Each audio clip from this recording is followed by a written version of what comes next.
Terima kasih buat yang udah hadir di tutoring kali ini. Tutoring kali ini adalah tutoring tentang intro accounting.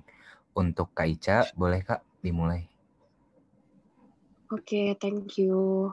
Oke, sebelumnya kenalin dulu. Nama gue Ica, gue dari akuntansi KKI 2019. Hari ini gue akan ngajar introductory accounting ya. Langsung aja gue share screen ya. Bentar.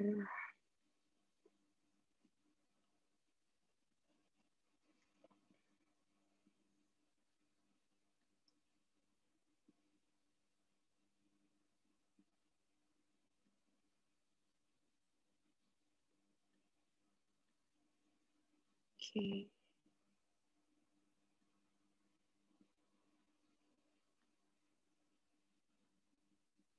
Udah kelihatan belum ya? Udah Kak, udah. Udah ya? Oke. Oke, kita langsung aja. Oke, tadi gue udah kenalan ya. Oke, udah. Nanti kalau misalnya ada yang mau ditanyain, bisa langsung cut gue aja di tiap soalnya. Oke deh, jadi kita langsung aja ke problem 1. Problem 1 itu tentang receivables. Jadi ini nanti gue bakal bagi soalnya. Oke, langsung aja ya. Jadi ini kita bisa lihat kan problem 1 itu receivables. Jadi di sini kita lihat PT Bunga Bersemi has the following accounts receivable information per 31 Desember 2018. Ini jadi jangan lupa ya tanggalnya. Nah, pokoknya bla bla bla ini bisa lihat tabelnya. Terus di sini dibilang PT Bunga Bersemi also has written off following accounts. Jadi dia return of following accounts-nya itu ada PT Puani 25 juta, terus ada PT Matahari 18.500.000 dan PT Sakura 5 juta. Terus untuk total credit sales made during 2018 itu 1 miliar sekian gitu ya. Oke. Terus yang diminta instructions-nya itu pertama prepare write off journal using direct write off method. Kemudian yang kedua using allowance method. Dan yang ketiga, assuming PT Bunga has 8 million of AFDA credit balance on December 31st, 2018, prepare adjusting entries in each of the following scenarios. Nah, jadi langsung aja kita ke nomor 1 instructionnya. Jadi kita diminta untuk prepare untuk write off. Ini kan dia ada write off nih. Jadi karena dia minta pakai direct write off method, jadi langsung aja di sini bisa lihat kan, ingat kan udah pernah dipelajarin juga. Jadi kalau write off itu kita langsung write off ke account receivable-nya kan. Nah, makanya di sini yang pertama kita write off 25 juta. Jadi di debitnya bad debts expense 25 juta dan di kreditnya accounts receivable 25 juta. Ini untuk PT Pioni kan. Kemudian yang kedua kita write off lagi PT Matahari 18.500.000. Accountnya jurnalnya sama, bad debt expense di debit, kemudian di kreditnya accounts receivable 18.500.000. Dan yang ketiga ini sama untuk PT Sakura, dia write off-nya 5 juta. Untuk jurnalnya sama. Jadi gini-gini aja sih kalau yang pertama, pokoknya direct write off method, ingat aja jurnalnya bad debt expense di debit, kemudian accounts receivable di kredit, karena kan kita mau hapus accounts receivable customer kita kan, karena mereka nggak bayar. Nah, kemudian yang kedua, yang pertama ada yang mau ditanyain dulu nggak? Udah cukup jelas kan ya? Oke, kayaknya nggak ada yang mau ditanyain. Lanjut yang kedua, ini allowance method. Nah, kalau allowance method tuh kita yang pakai allowance for doubtful accounts, ingat kan? Jadi kita ngapus accounts receivable customer tuh lewat allowance for doubtful accounts. Jadi ini sama, jadi langsung aja di debitnya allowance for doubtful accounts atau AFDA, kemudian di kreditnya AR. Karena kan ingat AFDA itu kontrak account, jadi maksudnya dia itu kontrak account jadi di AR, nanti dia bakal ada di balance sheet, ingat kan? Jadi makanya kita AFDA-nya kita hapus di debit, kemudian AR-nya kita taruh di kredit 25 juta. Ini untuk PT Pioni, terus untuk PT Matahari juga sama, jurnalnya 18.500.000, AFDA di debit, AR-nya di kredit dengan jumlah yang sama. Kemudian untuk PT Sakura juga 5 juta dengan jurnal yang sama. Paling gitu aja sih kalau untuk write off-nya. Kalau allowance method dia pakai AFDA di debit, AR-nya di kredit. Kalau untuk direct write off, ingat tadi bad debt expense-nya di debit, AR-nya di kredit. Oke, kemudian untuk yang nomor 3 instructions-nya kita diminta untuk yang pertama nih, yang 3A, PT Bunga Bersemi uses percentage of sales method. Nah, ini percentage of sales method in estimating uncollectible account, and they estimate 2% of credit sales will be uncollectible. Jadi mereka estimate kalau misalnya dari 2% dari credit sales made during 2018 tuh will be uncollectible. Jadi customers itu nggak bakal bayar kayak gitu. Jadi makanya karena dia pakai percentage of sales method, jadi jurnalnya adalah di debitnya bad debts expense, di kreditnya allowance for doubtful accounts kan. Nah, untuk jumlahnya tinggal dikali aja nih yang credit sales ini bisa dilihat nih credit salesnya kan 1 miliar berapa nih 1.150.000.000 kan terus dikali 2% deh totalnya 23 juta. Nah terus untuk di AFDA-nya juga di kreditnya 23 juta gitu. Dia jadi pokoknya 2% dari credit sales gitu aja sih. Oh ya, dan di sini dia itu pakai allowance method. Ingat kan, karena ada AFDA. Nah, kita kenapa kita bisa tahu dia itu pakai allowance method ada AFDA? Karena dia dikasih tahu nih, dia punya credit balance 8 juta gitu. Jadi berarti dia pakai allowance method kan, makanya BDE terus di debitnya AFDA kayak gitu. Kalau misalnya gue kecepatan di cut aja ya, gue takut itu deh nggak nyadar. Oke, sejauh ini ada mau ditanyain dulu nggak? Apa udah cukup jelas jurnalnya atau hitungannya mungkin? Kalau ada bisa langsung tanya aja ya.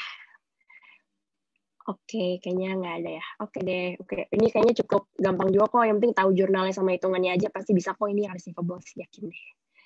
Nah, terus kalau untuk yang ketiga B-nya, nah ini agak beda dikit.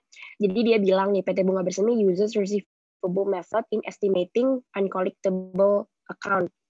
And they will determine percentage of uncollectible based on aging period with following classification. Nah, ini classification-nya. Nah, jadi ini yang berguna nih, ini table of aging period receivable-nya nih. Jadi, nah kayak gini caranya ngerjainnya nih. Jadi, kayak gini. Oke.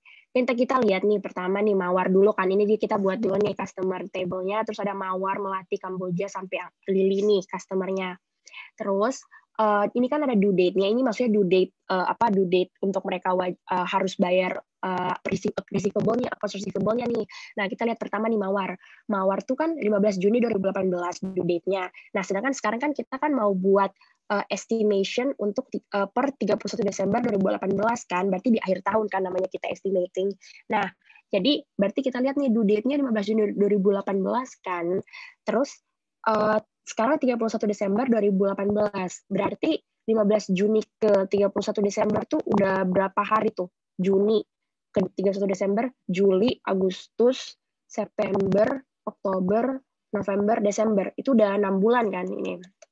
Juli ke Desember. Nah, itu udah 6 bulan kan. Berarti 6 bulan aja berarti 180 hari kan. 30 kali 6 bulan.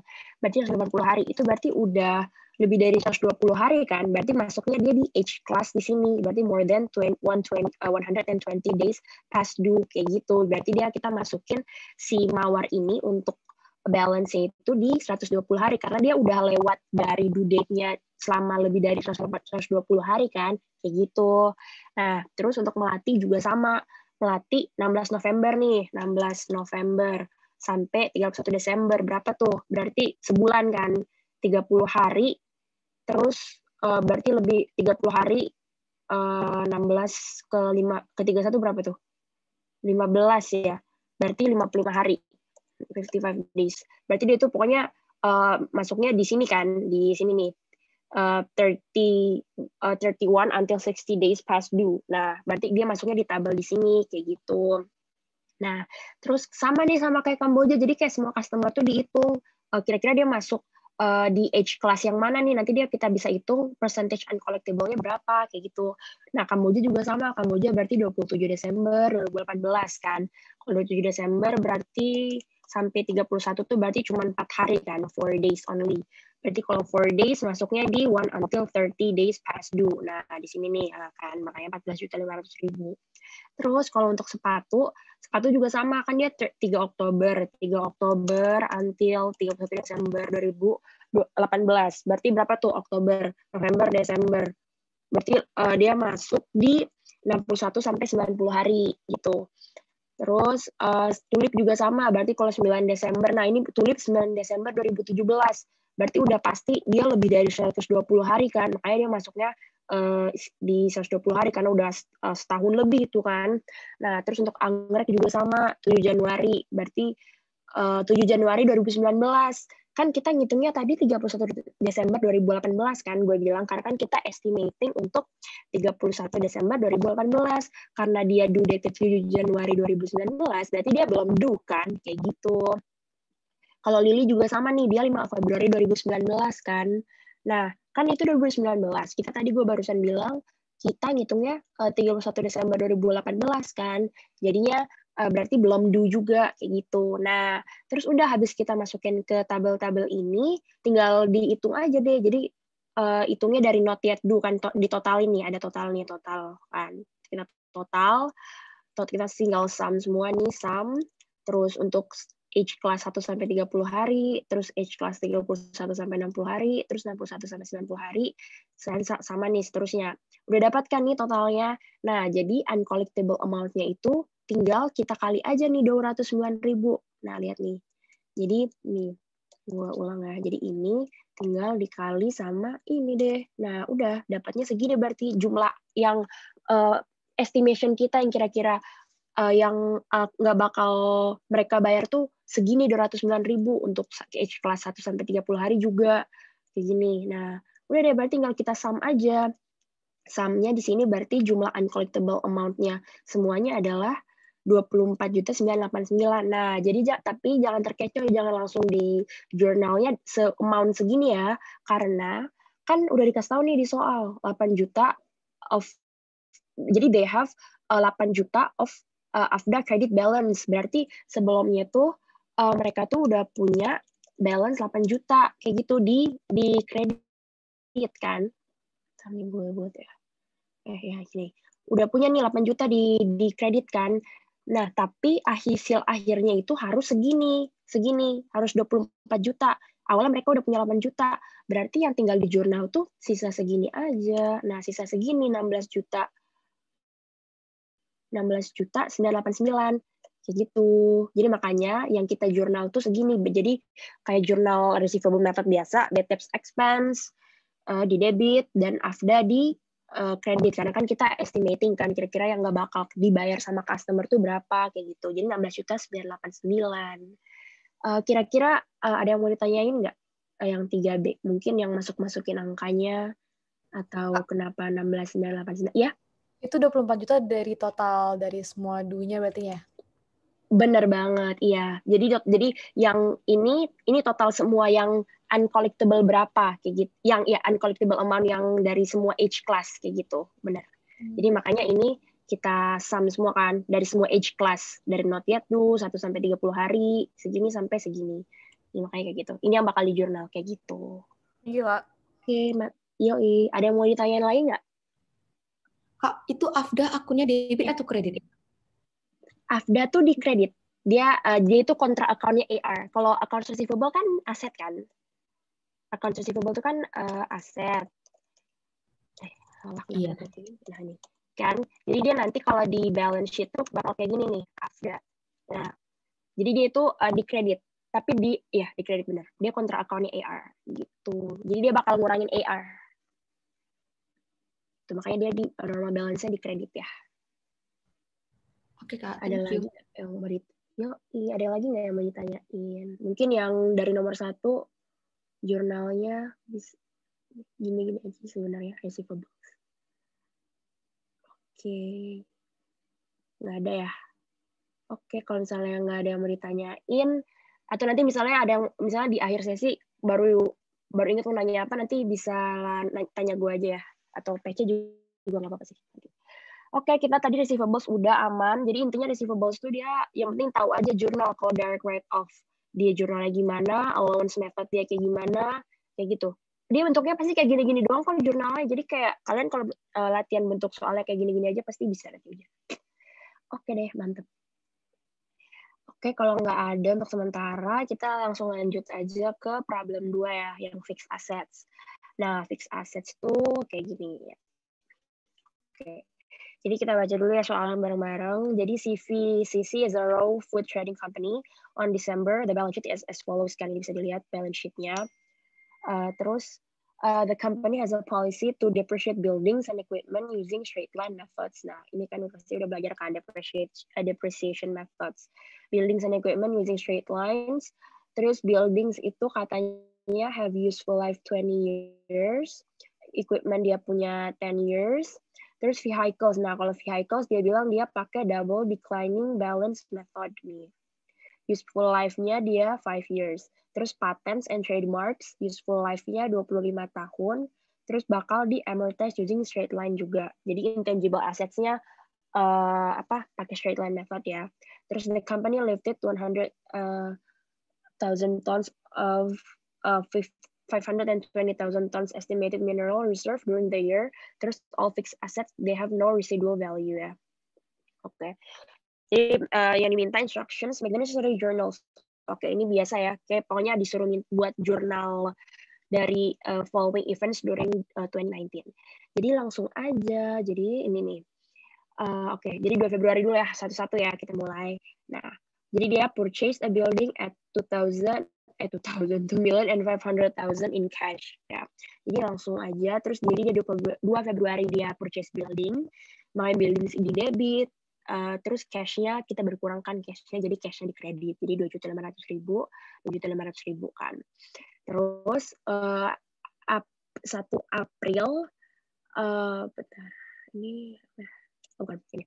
Nah, 1 April tuh dia sold equipment for $450,000. Terus this equipment dia bilang purchase at the end of 2017 at the price of 520.000. Nah, kayak gini caranya. Jadi ini kita lihat dulu. Tadi kan dia bilang kalau equipment dia pakai straight line method kan, straight line method dan useful life-nya itu 10 years kan, 10 years. Jadi berarti annual depreciation per year itu 52.000 kan, karena 520.000 nih kita hitungnya. 520.000 bagi 10. Oke. Jadi ini ya depreciation expense-nya 52.000 per tahun. Terus dia bilang dia sold 450.000 at a price of 520.000. Nah, 1 April nih lihatnya nih.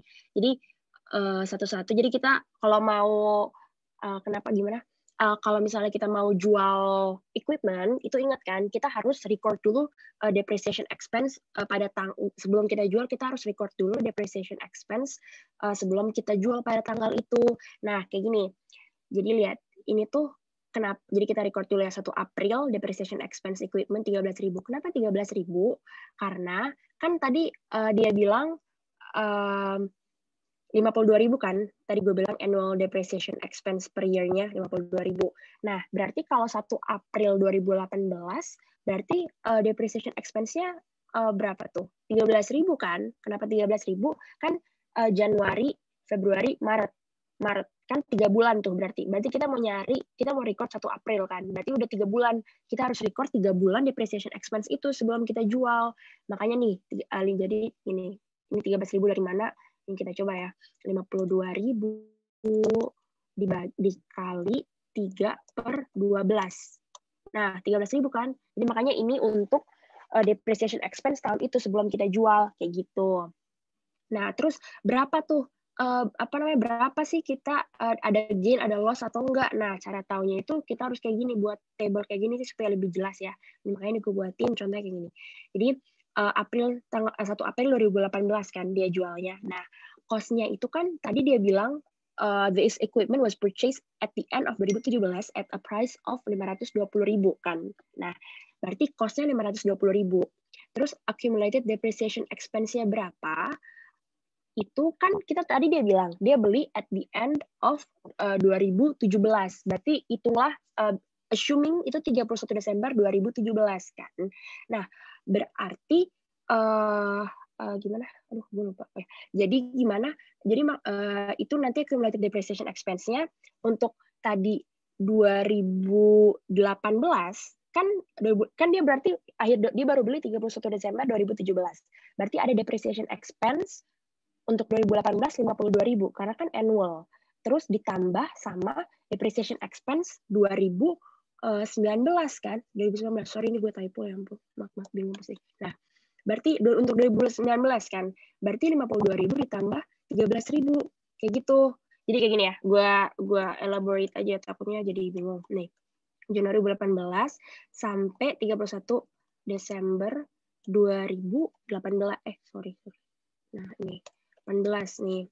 Kan ini berarti 52.000 kan depreciation expense-nya. Nah, terus mana nih? Nah, ini. Nah, oke. Nah, terus tadi 1 Januari 19 sampai 1 April 19 kan. Itu berarti 13.000 yang tadi kita record kan. Karena kan 1 April dijual. Berarti kita harus record 3 bulan dulu kan depreciation expense. Nah, berarti ini tinggal di total aja accumulated depreciation expense. Nah, 65.000 gitu.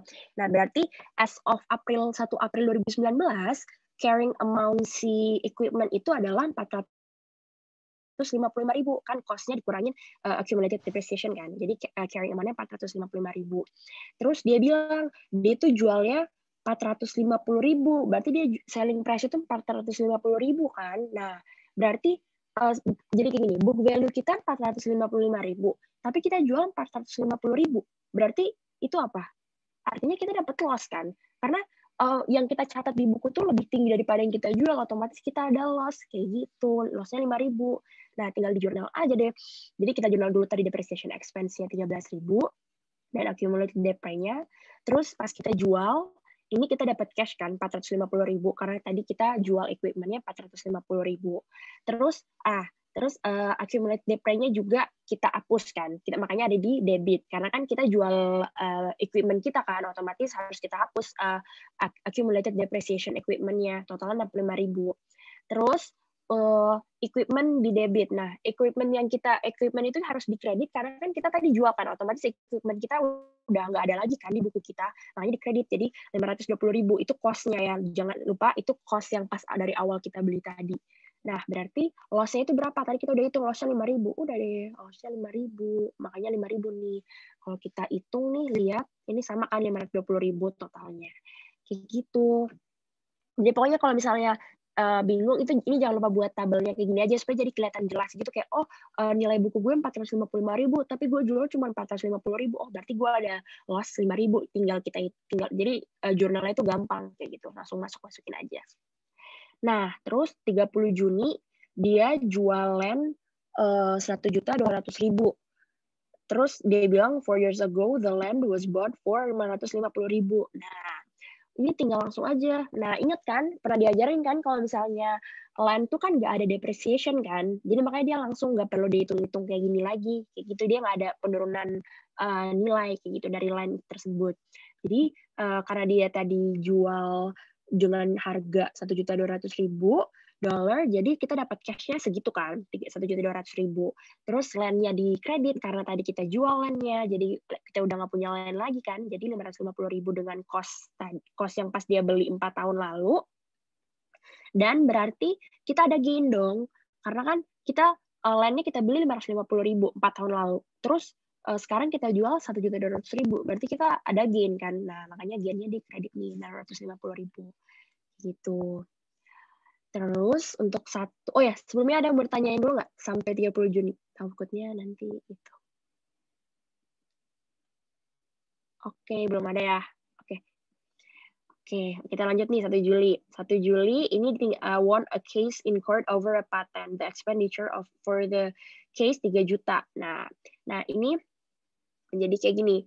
Jadi kan dia menang kasus untuk defend patennya di court tuh dengan mengeluarkan expenditure 3 juta. Nah, tapi kan dia menang tuh. Jadi maksudnya kayak dia dapetin patennya. Jadi itu tuh expenditure-nya kita capitalize kayak gitu. Makanya itu jadi nilai dari patennya karena nilai tersebut kita keluarin uang itu tuh untuk dapetin paten gitu. Makanya kita capitalize nih. Kita bisa lihat nih. Note-nya ini any legal cost an owner incurs in successfully defend a patent is necessary to establish the patent's validity. Jadi the owner adds those costs to the patent's account and then amortize them over the remaining life of the patent. Kayak gitu. Jadi those costs yang dikeluarkan untuk defend the patent itu tuh kita masukin sebagai nilai si paten, atau biasa pernah diajarnya we capitalize the amount of the patent kan kayak gitu. Makanya 1 Juli kita nambahin amount paten 3 juta, kita ngeluarin cash 3 juta kayak gitu. Terus 31 Agustus nih dia threw away a car atau dispose a car yang they purchased on March 1, 2016. The car was purchased for 3 million. Nah, kalau kayak gini kita harus buat lagi nih itunya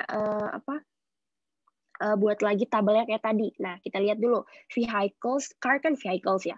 Vehicles tuh dia katanya pakai double declining balance method with an estimated useful life 5 years. Nah, kita lihat nih di sini nih, yang ini ya, nih depreciation schedule for of vehicle nih. Nah, sampai 31 Agustus 2019 nih kan. Nah, declining rate-nya tuh berapa? Nah, ingat nih kalau double declining tuh rumusnya 100% per estimated useful life dikali 2. Nah, kita coba ya. Jadi declining rate-nya nih. Jadi 100% dibagi tadi estimated useful life-nya berapa tuh? 5 years, 5 years kan. Terus dikali 2 karena kan double declining balance method, jadi dikali 2, di double gitu. Nah, makanya ini 0,4 atau 40%. Nah, 40% kayak gitu. Jadi kita kan tadi yang mau jelasin, sebelum kita jual sesuatu, kita pertama harus record dulu depreciation expense, dan kita harus tahu juga accumulated depreciation untuk tahu kita itu loss atau gain sih pas kita jual atau kita dispose car tersebut kayak gitu. Nah, jadi kita harus hitung dulu dari tadi dia bilang 1 Maret 2016 kan dia beli. Jadi kita ngitung dulu. Nah, ini 1 Maret dia beli. Jadi book value 1 Maret 3 juta kan. Nah, berarti 31 Desember 2016 tinggal depreciation-nya berarti nih 3 juta dikali sama rate-nya 40% dikali sama 10/12. Kenapa 10/12? Karena kan dia baru beli Maret. Dan kita hitung depreciation expense-nya per 31 Desember 2016. Berarti Maret, April, Mei, Juni, Juli, Agustus, September, Oktober, November, Desember. 10/12 kan. Nah, makanya dia cuma baru 10 bulan vehicle tersebut depreciate di buku kita kayak gitu. Ini coba gue ulang ya supaya nggak bingung. Jadi book value dikali rate-nya, terus dikali 10/12 karena dari Maret sampai 31 Desember ya, kayak gitu. Makanya 1 juta nih. Terus accumulated depreciation-nya 1 juta kan untuk tahun itu karena baru segitu. Berarti book value 2016 akhir tahun 2016 adalah tinggal dikurang book value kurang depreciation 2 juta gitu. Terus sama untuk 31 Desember 2017 kita hitung lagi depreciation expense-nya berapa. Book value dikali book value tahun sebelumnya ya. Jangan lupa kalau untuk double declining kayak gitu. Jadi dia book value sebelumnya ini dikali sama 40% kayak gitu. Jadi makanya dia 800.000. Accumulated depreciation-nya tinggal dijumlahin aja 1 juta tambah 800.000 kayak gitu. Terus book value 31 Desember 2017 tinggal dikurang aja 2 juta kurang 800.000 kayak gitu.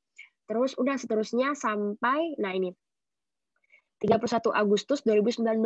Nah, ini yang agak ini nih beda. Nah, jadi udah kan tadi book value tahun sebelumnya dikali rate-nya terus dikali 8/12. Kenapa? Karena kan dia tadi baru mau jualnya 31 Agustus 2019 kan, berarti dari Januari sampai Agustus itu 8 bulan kan, makanya kita cuma record sampai Agustus aja, makanya 8/12 kayak gitu. Jadi ini berarti book value-nya segini nih untuk pas tanggal dia mau dispose kan, throw away a car, dia bukan jual ya, jadi dia cuma dispose aja, dia buang gitu karnya. Terus berarti nih tinggal lihat nih, nah cost-nya segini kan, cost-nya dia beli tadi 3 juta, terus accumulated depreciation-nya 2.472.000 kan dari sini nih. Terus loss, nah berarti book value-nya itu 528.000. Nah, terus udah, karena dia ini throw away a car, dia throw away dispose itu kan artinya dia nggak bakal dapat untung apa-apa kan, karena kan dia throw away bukan jual gitu, jadi makanya dia loss gitu. Padahal dia masih ada nilai barangnya itu per 31 Agustus 2018 itu masih ada 528.000, tapi dia malah throw away car-nya. Makanya dia loss hitungannya kan gitu. Makanya udah deh. Nih langsung aja nih 31 Agustus kita buang accumulated depreciation-nya kan, karena tadi kita throw away a car, berapa jumlahnya 2 juta sekian, Terus karena kita loss tadi yang gue bilang 528.000, terus vehicle-nya dikredit karena kita buang kan vehicle-nya. Jadi makanya dikredit jadi 3 juta cost-nya kayak gitu, atau total dari sedua ini makanya 3 juta. Kayak gitu. Ada yang mau ditanyain dulu nggak? Mungkin dari depreciation schedule double declining, mungkin bingung ininya, tabelnya atau cara ngitungnya, atau udah ngerti? Oke, kayaknya kayak belum ada yang mau ditanyain ya. Oke deh. Oke, jadi kita lanjut ke 1 September. 1 September itu dia beli new car to replace a dump car. This new car is worth 1.200.000. Nah, jadi dia bilang dia beli new car kan, ya udah kayak biasa. Jadi vehicle di debit, cash-nya di kredit dengan amount 1.200.000 kan. Terus 3 Oktober dia sold a building worth 600.000. Buildingnya itu dia beli 1 Juli 2002 dengan harga 1.300.000. Nah, kayak tadi lagi sama. Jadi kita lihat nih tabelnya nih. Nah, ini. Nih. Jadi kita hitung dulu depreciation expense-nya kayak tadi yang gue bilang kan. Jadi cost-nya 1.300.000, useful life-nya segini. Berarti per year-nya itu dia adalah 65.000 kan. Karena kan 1.300.000 dibagi 20 kan. Karena dia straight line method dibilang juga di soal kan. Nah, udah. Berarti kita ngitung dulu accumulated depreciation-nya nih. Nah, dia tadi beli 1 Juli 2002 sampai 1 Juli 2002 dia beli kan. Nah, kita hitung dulu. 1 Juli sampai 31 Desember 2002 tuh kan setengah tahun kan, atau baru 6 bulan si building itu kita milikin. Jadi berarti depreciation expense-nya adalah ini, lihat nih, 1.300.000 dikali 6 dibagi 20 dikali 0,5 gitu nih. Atau bisa juga kayak gini, kalau mau 65.000 ini dikali 12. Nah, sama aja kan gitu. Karena kan kita cuma sampai 31 Desember 2002 doang. Nah, jadi segini. Terus 2003 sampai 2017 itu kan 15 tahun kan. Jadi udah deh tinggal 65.000 ini sama aja atau kayak gini nih.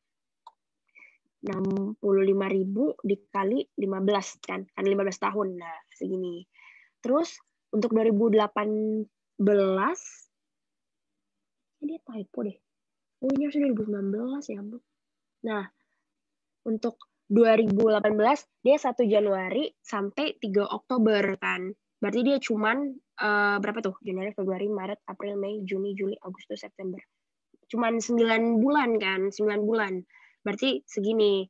Jadi berarti accumulated depre-nya itu 1.056.000 sekian kayak gitu. Berarti tinggal cost-nya dikurangin accumulated depre, terus book value-nya segini. Nah, terus dia bilang dia tuh jual 600.000. Berarti kita di buku kita catat, kita di buku nyatetnya 243.000. Kita punya segitu kan setelah carrying amount kita atau book value kita. Tapi kita jualnya 600.000. Berarti kalau kita jual 600.000, kita ada gain dong. Karena kan kita jual lebih tinggi daripada book value kita. Berarti gainnya segini, 356.000. Udah deh, tinggal di jurnal aja. Cash, kita dapat cash 600.000. Terus accumulated depre-nya segini. Terus buildings-nya kan kita jual kan, berarti di kredit. Nah, kita dapat gain. Kalau gain itu kan di kredit kan balance-nya. Makanya gain-nya segini. Kayak gitu. Terus untuk 1 Desember nih, 1 Desember ini kayak biasa aja dia purchase equipment 240.000 dengan cash. Nah, sebenarnya udah. Jadi kita udah buat nih necessary, dia cuma minta necessary journals aja. Cuman sebenarnya yang buat ribet itu untuk buat depreciation schedule-nya ini sih, sama untuk tahu dia dapat gain atau dia dapat loss. Kayak gitu. Ada yang mau ditanyain nggak sejauh ini untuk yang problem gue? Suara gue masih kedengeran kan ya? Iya. Kak, jadi ini kalau misalnya buat buat nyari yang bisa di depreciation itu emang harus ngitung 2 kali itu ya Kak? Kayak ngitung depre expense dulu, baru habis itu yang gain from sale-nya gitu. Iya, bener banget. Harus kayak gitu. Karena kan kita harus tahu dulu carrying amount atau book value kita. Nah, carrying amount itu kan dapatnya dari cost dikurangin sama accumulated depreciation. Jadi kita harus tahu dulu tuh accumulated depreciation sampai tanggal dia mau jual itu berapa gitu. Makanya baru tahu book value-nya. Nah, terus nanti selling price-nya berapa, tinggal kita kurangin. Kalau book value lebih carrying amount atau book value carrying amount atau book value lebih gede daripada selling price, berarti gain kan? Karena kita jual bukan gain, loss. Karena kan kita jual lebih rendah daripada yang tercatat di buku kita kan, loss dong, gitu. Gitu. Jadi Kalau harus misalnya nanti gain gitu kan, berarti tinggal diganti aja kan ya loss-nya jadi gain. Apa nanti cara ngitungnya beda lagi? Enggak, sama kok, sama kayak gini. Kalau gain, nah mana tadi mana ya contoh gain? Oh ini, kayak gini contoh gain. Dia sama kok, pokoknya kayak lo harus nyari dulu cost berapa, accumulated depreciation berapa, nanti dapat carrying amount ini kan. Terus nanti ada selling price-nya. Pokoknya gain itu kalau misalnya si selling price itu lebih gede daripada carrying amount, kayak gitu. Jadi sama aja benar. Oke. Cuman nanti tinggal beda dari carrying amount selling price-nya aja lo lihat. Kalau misalnya, kalau misalnya gain tuh selling price lebih gede daripada carrying amount atau nilai tercatat di buku lo gitu. Jadi makanya kalau kayak gini kan lo jual 600.000, tapi yang lo catat di buku lo itu 243.000, otomatis lo gain dong kayak gitu. Terus kalau kayak loss juga sama nih, tapi dia bedanya kalau selling price-nya lebih kecil daripada carrying amount atau nilai tercatat di buku lo, jadi itu lo loss kayak gitu. Itu. Ada lagi nggak yang mau ditanya? Oke, mungkin mau dilihat dulu. Oke, nggak ada ya. Oke, sip. Kalau misalnya nggak ada, kita langsung ke pertanyaan. Problem 3. Problem 3 itu dia current liabilities. Nah, current liabilities ini lumayan gampang sih. Maksudnya kayak dibanding 2 soal sebelumnya, ini lebih gampang karena cuma jurnal-jurnal doang. Nah, terus, ini oke. Nah, kita langsung ya, ini cuma langsung disuruh jurnal nih. The following items were selected from among the transaction completed by PT Merdeka nih. Prepare the journal entries from the transactions mentioned above. Jadi ini tinggal di jurnal aja. Jadi kita lihat nih 10 April kan. 10 April PT Merdeka purchase merchandise inventory from PT Rezeki 15 juta. 15 juta, termsnya 2/10 and per 30. Nah, gini. Jadi ingat kan kalau 2/10 itu artinya dia kalau misalnya dia bakal dapat ini. Ini cuman siapa tahu nanti keluar gitu dan penting. 2/10 kok gini sih. Intinya 2/10 tuh artinya jadi dia bakal dapat 2% diskon kalau misalnya dia bayar within 10 days dari purchase-nya. Kalau dia bisa bayar inventory itu dalam waktu 10 hari setelah dia purchase barang itu kayak gitu. Itu artinya 2/10 ya. Oke, jadi langsung di record aja inventory-nya 15 juta, terus accounts payable 15 juta gitu. Terus 10 Mei-nya dia ini issued a 1 month 8% note for 15 juta to PT Rezeki to replace the due account payable. Jadi kan kalian kan pasti pernah belajar kan yang notes payable. Jadi notes payable itu di-issue untuk bayarin untuk bayar utang tadi kita ke supplier tadi itu kayak gitu. Jadi ini dia issue, jadi tinggal account payable-nya jadi berkurang kan karena tadi kita udah issues notes payable gitu. Accounts payable di debit, terus notes payable-nya di kredit 15 juta kayak gitu. Jadi kan notes payable tuh kalau kalian pernah belajar kan jadi kayak jumlah yang kalian wajib bayarin ke supplier kayak gitu. Terus tinggal 9 Juni. Nah, terus 9 Juni paid PT Rezeki the amount due on the note of Mei 10. Jadi dia bayar karena tadi kan dia cuman sebulan kan notes payable. Jadi issued a 1 month nih, lihat nih. 1 month kan 8%. Nah, gini. Jadi dia bayar the amount due on the note. Jadi dia bayar notes payable-nya berkurang. Terus kan kalau notes kan dia bakal ada interest kan atau bunga. Jadi interest expense-nya dia bayarnya juga 100.000. Jadi 15 juta dikali ini 15 juta dikali 8-nya. Ini dapat dari mana? 15 juta dikali 8% dikali 1/12. Karena 8% ini itu annually rate-nya. Jadi kalian jangan lupa ya, itu harus dikali 1/12 karena dia cuma 1 bulan notes-nya kayak gitu. Jadi makanya ulang deh supaya takut ingat lagi. Jadi interest expense berarti 15 juta dikali tadi berapa tuh 8%, terus dikali karena dia cuma 1 bulan kan, sedangkan rate-nya itu untuk setahun, jadi 1/12 kayak gitu, jadi 100.000. Jadi cash-nya itu yang bakal dia siapa nih PT Merdeka bayarin ke PT Rezeki itu 15.100.000 termasuk interest-nya kayak gitu.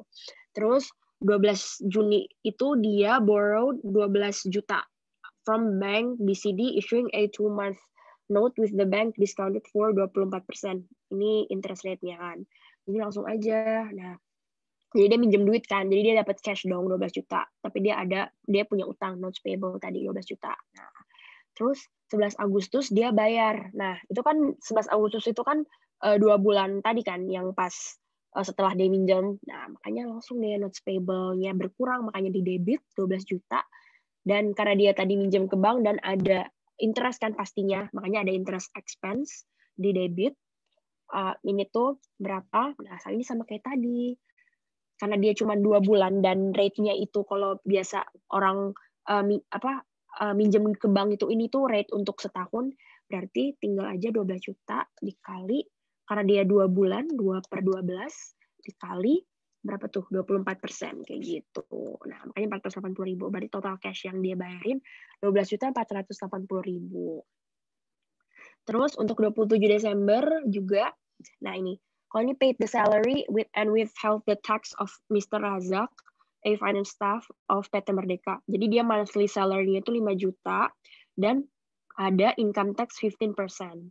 Terus the following are the excerpt from Mr. Razak's payroll slip. Jadi basic pay-nya 5 juta, dia ada di cut di reduce sama income tax tadi 15%, jadi 750.000. Jadi dia jadi company itu cuma bayar ke Mr. Razak tuh 4.250.000. Nah, berarti berapa? Berarti jurnalnya salaries expense kan karena dia gaji si Mr. Razak 5 juta. Kemudian tapi untuk cash yang dibayarinnya tadi 4.250.000 kan karena udah dikurangin sama income tax. Jadi bakal ada income tax payable di kredit. Jadi salaries expense debit 5 juta, kemudian kreditnya income tax payable 750.000, cashnya 4.250.000 kayak gitu. Terus untuk 28 Desember dia bilang paid the withheld income tax on behalf of Mr. Razak with tax office. Jadi kalau kayak gini tuh biasanya company tuh dia udah potong gaji si employee tadi yang udah termasuk pajak. Jadi nanti yang bakal bayar pajak tuh si perusahaan itu ke kantor pajak. Makanya nih income tax payable-nya berkurang kan di debit karena kita udah bayarin. Kemudian cash-nya di kredit 750.000. Jadi current liability itu paling kayak gitu sih. Cuman kayak gitu-gitu aja. Jadi ada notes payable dan accounts payable. Ada yang mau ditanyain dulu nggak untuk problem 3? Oke. Cukup jelas mungkin ya. Karena dia cuma jurnal aja, yang penting tahu aja. Oh ya? Jelas kok, Kak. Oh, enggak. Oh, oke, sip. Oke, thank you. Oke, sip. Kita lanjut ke problem 4 ya. Nah, ini long term liabilities nih, bonds payable straight line method nih. Oke, jadi ini kita langsung aja. Pertanyaannya, Harrods Ltd sold $5 million, 10% trade-nya 10-year bonds on January 1, 2019. The bonds were dated 1 January and pay interest annually on January 1. Berarti dia annually ya. Kalau biasa itu ada semi-annually. Jadi harus dibagi 2 gitu interest rate-nya. Jadi kalau ini karena annually jadi nggak usah. Terus Harrods Ltd uses the straight line method to amortize bond premium or discount. The bonds were sold at 104%. Nah, ini cara tahunya dia premium atau diskon. Jadi kayak gini, kan dia bilang, jadi bondnya itu par value itu $5 million. Nah, tapi dia bilang the bonds were sold at 104. 104 itu apa? Jadi maksudnya 104% ya. Jadi 104% dari 5 juta. Makanya nih kita kali aja 5 juta dikali 104% gitu. Makanya dia berarti bayarnya dia jualnya 5.200.000. Nah, berarti 5.200.000 kan lebih tinggi daripada 5 juta kan. Jadi dia jual more than the par value kan. Berarti artinya dia premium dong gitu. Jadi makanya dia cuman ini yang pertanyaannya pertama, prepare the journal entry to record the issuance of the bonds. Jadi udah jurnal biasa aja. Kan kalau bonds itu kan kita dapat cash kan. Karena kan nanti kita bakal bayar certain amount of interest ke ke customer gitu. Kayak yang minjem duit, yang orang yang minjemin duit kita. Jadi cash 5.200.000, terus bonds payable 5.200.000. Jadi kita ada utang kan kayak gitu. Terus ini prepare a bond premium amortization schedule for the first interest periods. Yang bagian C, prepare the journal entries for the interest and amortization and show the balance sheet presentation. Nah, kalau soal kayak gini nih pasti dia bakal buat tabel kayak gini doang kok. Jadi kayak kalian belajar yang jenisan kayak gini aja. Pokoknya ini sama aja. Terus, nah, udah amortization schedule itu sama aja. Jadi ini kita buat dulu annual interest period, interest to be paid, interest to be recorded, premium amortization, dan bonds carrying value. Nah, 1 Januari 2019 tadi dia bonds carrying value 5.200.000 kan. Terus kita record for the first interest period. Jadi 1 Januari 2020 kan, first interest periodnya dia bayarnya. Nah, terus interest to be paid tuh yang wajib dibayarin itu kan 5 juta. Karena 5 juta itu par value si bonds. Jadi 5 juta dikali rate-nya 10%, 500.000. Nah, interest to be recorded tuh 480 enggak, ini jangan ini dulu. Nah, ini. Terus premium amortization. Nah, premium amortization tuh gimana? Jadi tadi kan gue bilang dia itu kan jualnya premium kan. Jadi aslinya dia 5 juta, tapi kita jual 5.200.000. Berarti dia ada lebih 200.000 kan. Karena dia jual premium lebih 200.000. Jadi dibagi deh 200.000 dibagi 10. Jadi itu bakal diamortize selama 10 tahun. Jadi nanti nilai bonds carrying value itu di akhir tahun 2000 berapa nih berarti? 2029 itu bakal 5 juta. Jadi dia bakal dikurang kayak gitu. Makanya dia berarti 20.000. Ini sama 20.000 terus bonds carrying value 1 Januari 2020 tuh 5.200.000 dikurang 20.000 berarti 5.180.000. Terus untuk interest to be recorded-nya itu interest to be paid ini dikurang sama premium amortization-nya. Nah, udah kayak gini aja selama 4 interest periods 1 Januari 2020, 2021, 2023 sampai 2023 udah 4 interest periods kan. Karena dia bilang dia bayar interest tuh 1 Januari. Jadi berarti dia tadi issue bonds 1 Januari 2019, berarti dia bakal pay interest 1 Januari 2020 kayak gitu. Terus udah ini bakal sama aja kok, interest to be paid-nya 1 Januari 2021 juga 500.000, premium amortization juga 20.000, dan bonds carrying value-nya tinggal dikurangin aja sama 20.000 gitu. Ya pokoknya kayak gini aja. Sama banget semuanya per tahunnya gitu. Yang berubah bonds carrying value-nya doang kok dikurang sama ini premium amortization. Nah, terus sebelumnya untuk amortization schedule-nya ada yang masih bingung nggak? Kayak mungkin ngitungnya gimana? Ini yang penting sama aja kok, interest to be paid-nya 5 juta kali 10%. Jadi kayak tiap period tuh bakal sama gitu, maksud gue nggak ada yang beda. Jadi kayak sama aja tiap period. Enggak ya? Oke, mantap. Terus untuk ini dia suruh record interest nih and bonds premium di 2019 dan 2020. Ini langsung aja kan 2019. Nah, kan tadi dia bilang dia bayar 1 Januari 2020. Tapi kan dia minta di recordnya ini journal entries untuk 2019 dan 2020 kan. Berarti di akhir tahun 2019 tuh kita bakal ada adjusting entry kan. Nah, ini jadi interest expense 480.000 nih, 480.000. Kemudian bonds payable tuh di debit. Kenapa?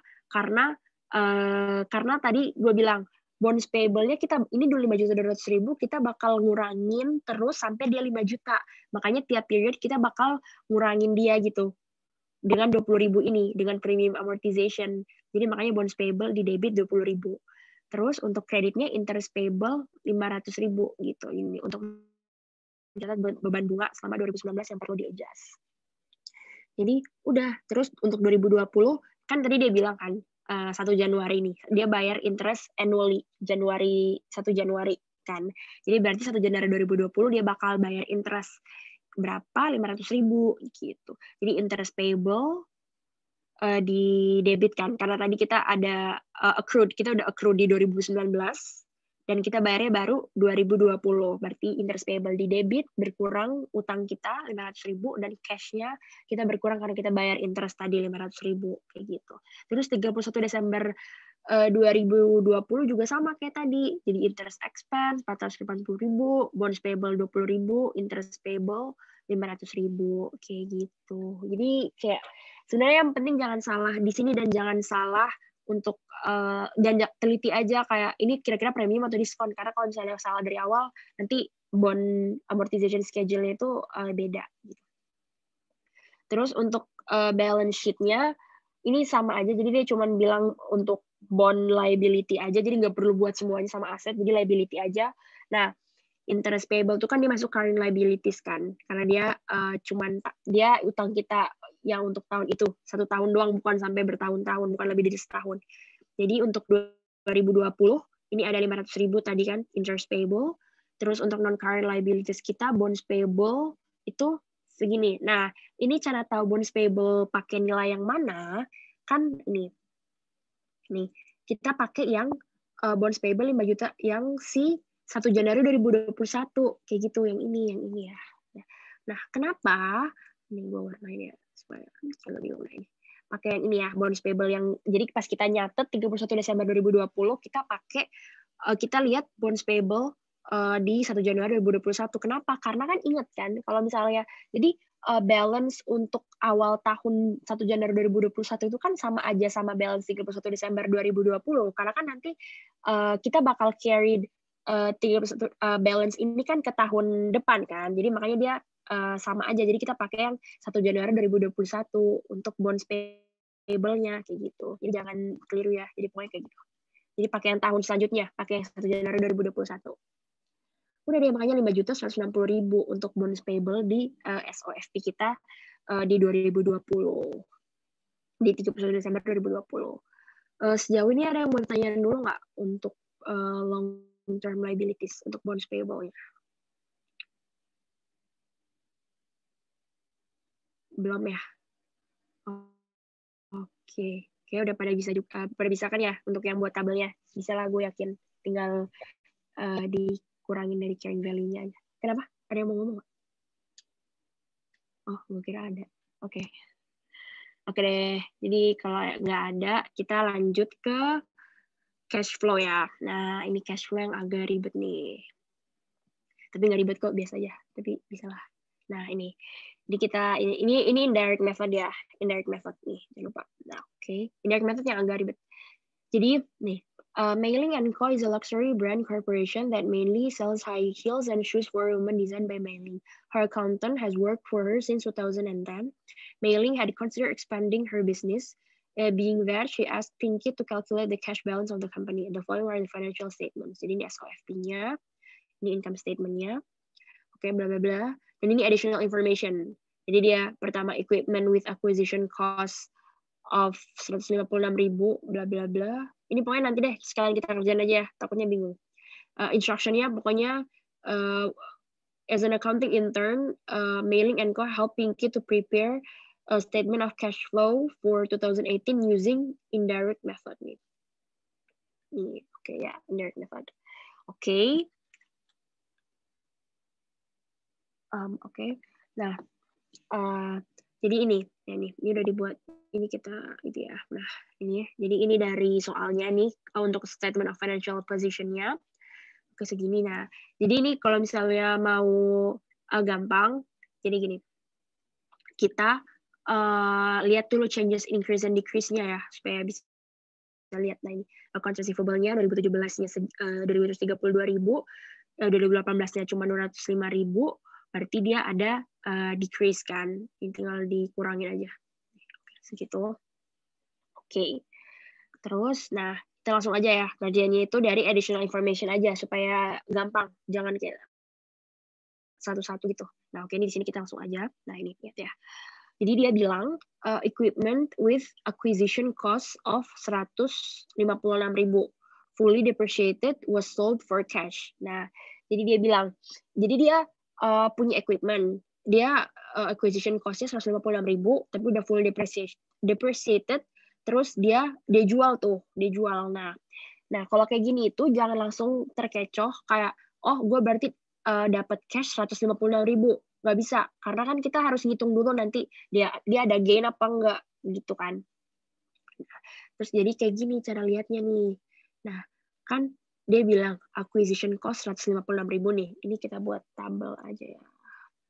Nah ini jangan lupa, nah ini. Nah acquisition cost 156.000 kan, terus accumulated depre-nya 156.000 juga. Kenapa? Karena dia bilang fully depreciated, berarti udah terdepresiasi full kan, 156.000 kayak gitu. Nah, terus berarti book value-nya tinggal acquisition cost.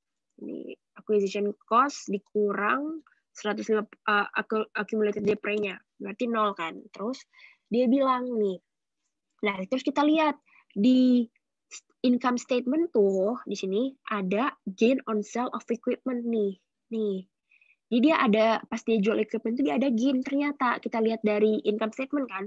Nah, berarti kita bisa tahu dong dia selling price-nya berapa. Jadi kita tulis ini nih gain-nya itu 10.000 ini. Berarti kita bisa tahu dong dia selling price-nya berapa. 10.000. Kenapa 10.000?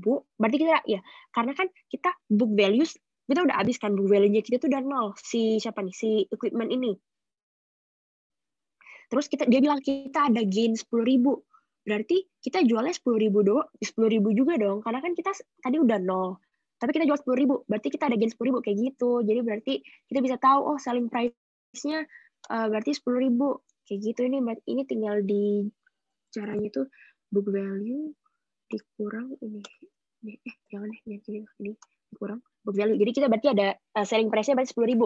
Kan kalau selling price artinya pas kita jual itu dapat cash kan. Nah, berarti makanya nih tinggal kita jurnal. Kita dapat cash 10.000. Terus kayak tadi yang tadi di fix asset tadi. Kita dapat cash, kemudian accumulated depreciation-nya kita buang kan di debit 156.000 karena tadi equipment yang kita jual. Terus equipment-nya itu di kredit 156.000 kan, karena kan tadi kita jual, jadi equipment yang kita hapus dari buku, makanya di kredit. Kemudian ada gain on sale 10.000 gitu. Berarti harga berarti nanti cash yang kita terima dari penjualan equipment itu 10.000 gitu. Itu kita catat dulu ya. Bentar. Gua kasih ini nih warna ya ampun jelek. Ini nih. Nih ya. Nah nih. Oke. Ya. Terus kita lihat nih untuk yang kedua, acquire new equipment using cash.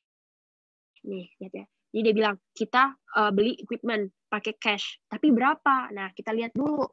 Kita lihat dari SOFP-nya nih. Nih, lihat ya. Kan SOFP-nya dia naik nih. Jadi 2017 1.500.000, 2018 tapi 1.972.000.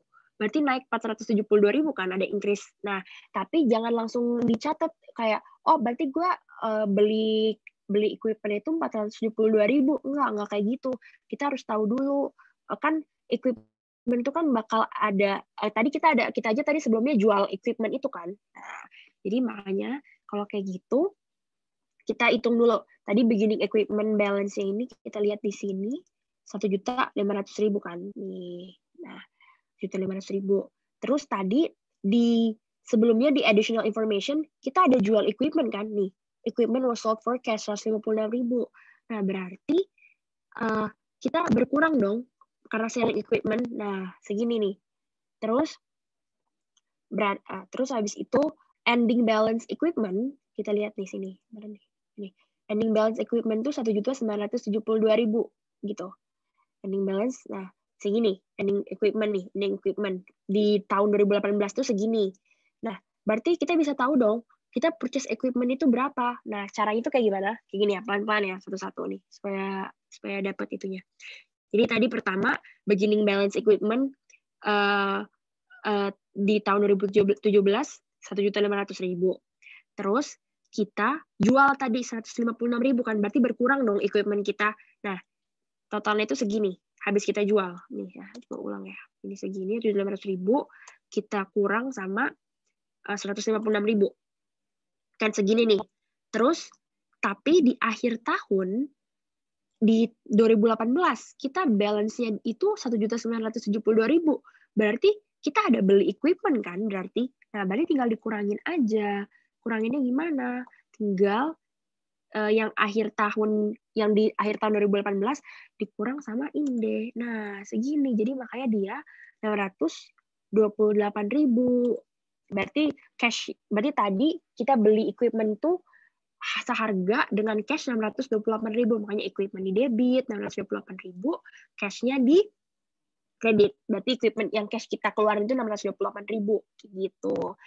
Oke, terus yang additional information ketiga nih, investments are sold for cash. Nah, kita lihat lagi nih, investment. Nah, nih, kan dia bilang tadi 2017 dia ada 240.000. Tapi 2018 nol nih, nggak ada. Berarti dia jual kan, bener. Tapi dia jualnya berapa? Nggak bisa kita langsung 240.000. Karena kita lihat dulu income statement nih. Ternyata dia di other income, dia ada gain on sale of investment. Nah, berarti dia ada kan? Dia berapa nih gainnya? Oh, berarti dia jual investment tuh gain 20.000. Nah, berarti gimana caranya? Berarti berapa dia? Berarti kita dapat cash berapa nih? Kayak gitu kan yang kita mau tulis di statement of cash flow nih. Berarti tinggal beginning investment tadi 240.000 as of 31 Desember 2017 kan tadi dari soal nih lihat 240.000. Terus dia selling bentar nih. Nah, dia ternyata ada gain tadi. Di sini lihat, gainnya 20.000 kan? 20.000 gainnya. Gainnya 20.000, berarti dia sellingnya berapa? Tinggal ditambah aja deh. 240.000 ditambah 20.000. Berarti dia jual 260.000 kan investmentnya. Berarti dia dapat cashnya 260.000 kayak gitu. Nah, ini makanya nih. Nah, cashnya 260.000 investment ini. Nah, kalau yang keempat, nah ini lihat. Bonds payable nih. Bonds payable. Dibilang bonds payable was called atau di redeem at nominal value. Artinya apa tuh kalau di called atau redeem? Artinya kita bayarin bonds payable kita kan. Makanya berarti cash kita keluarnya 400.000 kayak gitu. Oke. Nanti dia masukin di investing. Oke, nanti aja ya. Satu-satu dulu dari additional information-nya. Nah, kemudian kita lihat nih. Retained earnings were only affected by net income and dividend declared on that year. Oke, berarti dia ada dividen declared on that year. Nah, kayak gini.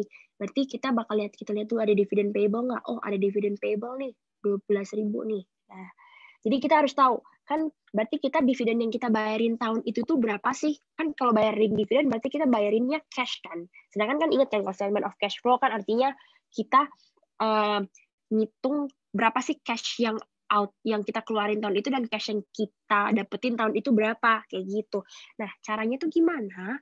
Caranya tuh gampang. Kayak gini.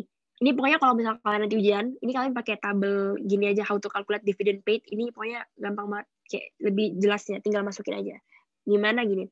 Jadi pertama net income. Kita lihat dulu. Net income tuh dibilang di soal 423.600 nih. Nah, segini kan. Ini masukin nih 423.600. Terus retain beginning balance untuk tahun 2018 atau artinya ending balance 31 Desember 2017, retain earning-nya itu 643.600. Nah, tinggal kita tambahin. Berarti total retain earning 31 Desember 2018 itu adalah sum dari net income ditambah retain earning beginning balance 2018 segini. Oke. Tapi ternyata retain earning ini kan seharusnya segini kan. Tapi ternyata actual retain earning tuh 2018 tuh cuma 955.200. Nah, lihat nih. Ya ampun. Actual itu segini. Tapi total yang tadi pas kita ngitung segini. Nah, berarti kita tuh ada bayarin dividen kan? Karena actualnya kita tuh lebih dikit daripada total yang tadi kita ngitung. Berarti dividen karena itu segini. Nah, tinggal dikurang tadi, ini gue ulang ya. Ini total dikurang 955.000. Nah, Berarti ini dividen current year yang harus kita bayarin itu segini, dividen tahun ini. Terus karena di sini ada dividen payable ini 12.000. Berarti dividen payable kita utang kan, berarti dividen yang belum kita bayar, tinggal kita kurang 12.000. Berarti dividen yang udah kita bayarin, itu tinggal dikurangin aja. Tinggal dividen current year dikurangin sama dividen payable. Nah, 100.000 kayak gitu. Berarti nanti di financing dividen declare, dividen paid, kan kita bayar cash segini 100.000 kayak gitu. Terus yang terakhir, land was solely bought using notes payable. Nah, berarti notes payable itu kan bukan pakai cash kan, berarti dia nggak mempengaruhi statement of cash flow kita kayak gitu. Nah, oke. Nah, ini berarti terus untuk issuing common stock. Nah, kalau issuance common stock tuh kita lihat nih kayak gini. Nah, kan common stock ini lihat 2017 nih 800.000 kan? 800.000 kan. Nah, terus di 2018 tuh 1 juta. Berarti ada 200.000 dong common stock kita issue kayak gitu kan. Nah, terus kita lihat lagi nih, kan additional paid in capital atau kalian biasanya nyebutnya share premium kayak gitu. Nah, itu kan berarti dia ada juga naik nih 200.000 ke 300.000, berarti 100.000. Nah, berarti kayak gini 100.000. Berarti cash yang kita dapetin karena issue common stock itu 300.000, 200.000 ditambah 100.000.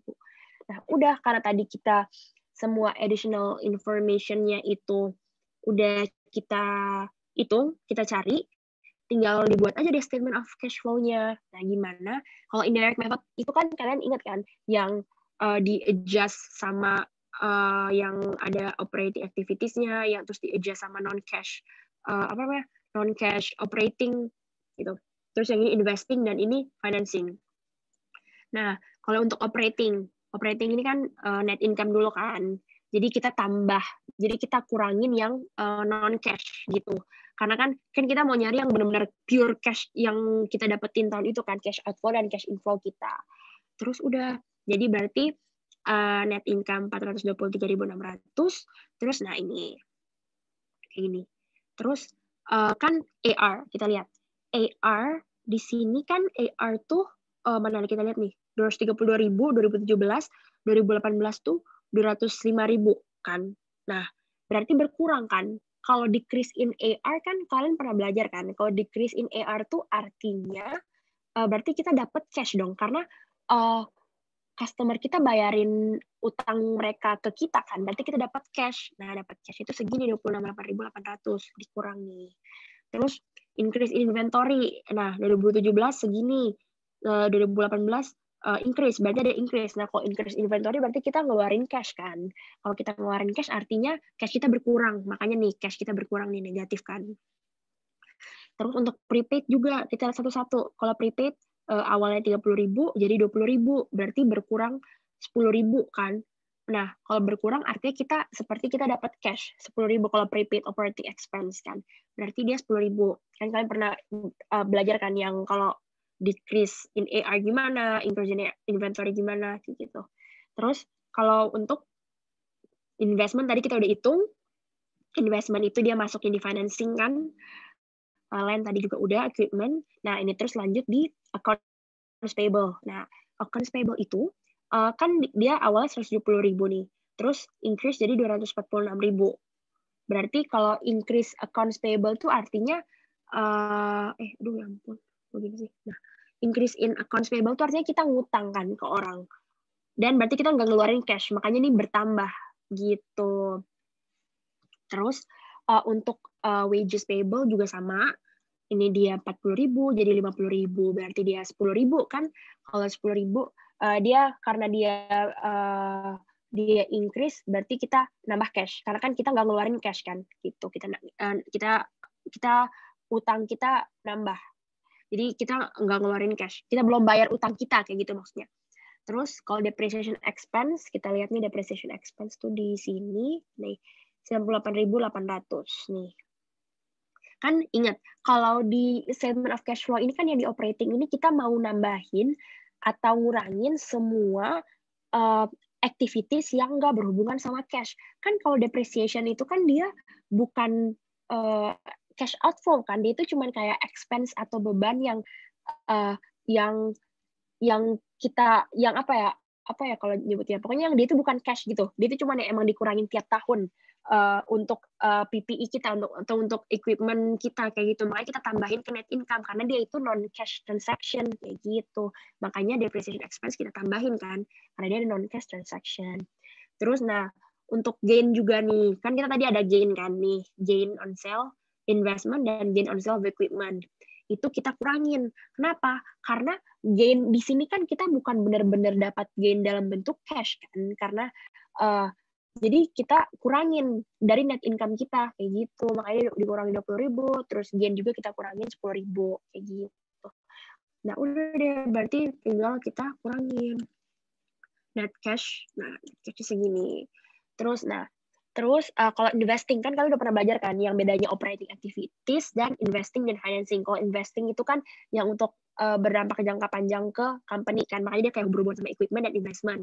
Nah tadi kan kita udah ngitung tuh, ada yang tadi kita purchase equipment, tadi yang aku jelasin di sini. Nah ini purchase equipment, tadi dia kan purchase equipment dia dapat cash 10.000 kan, dan tadi.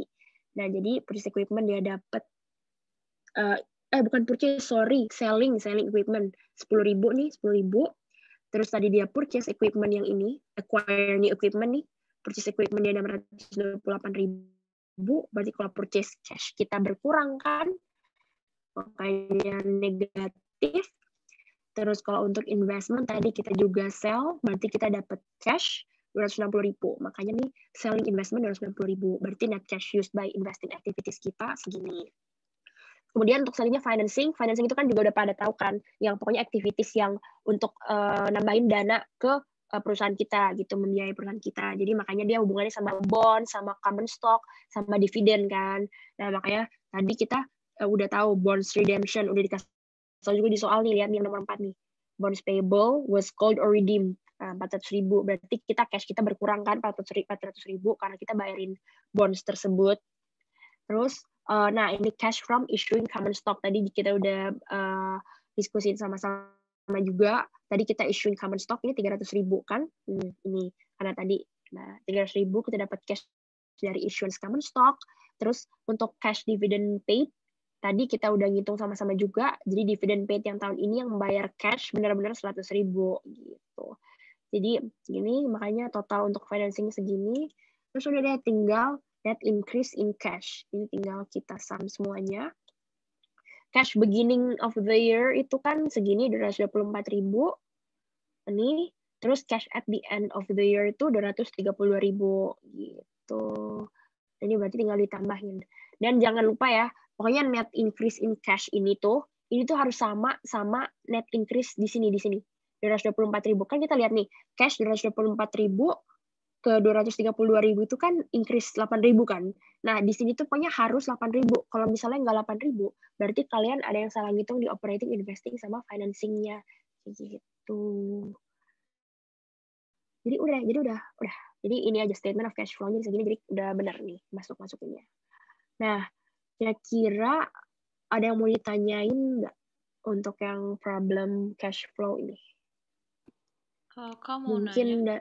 Ya, boleh. Kalau gain on sale kenapa malah dikurangin, Kak? Oh, jadi dikurangin karena kayak gain. Jadi gini, gain di sini tuh kayak di sini kan gini, bentar, sorry, gue jadi bingung.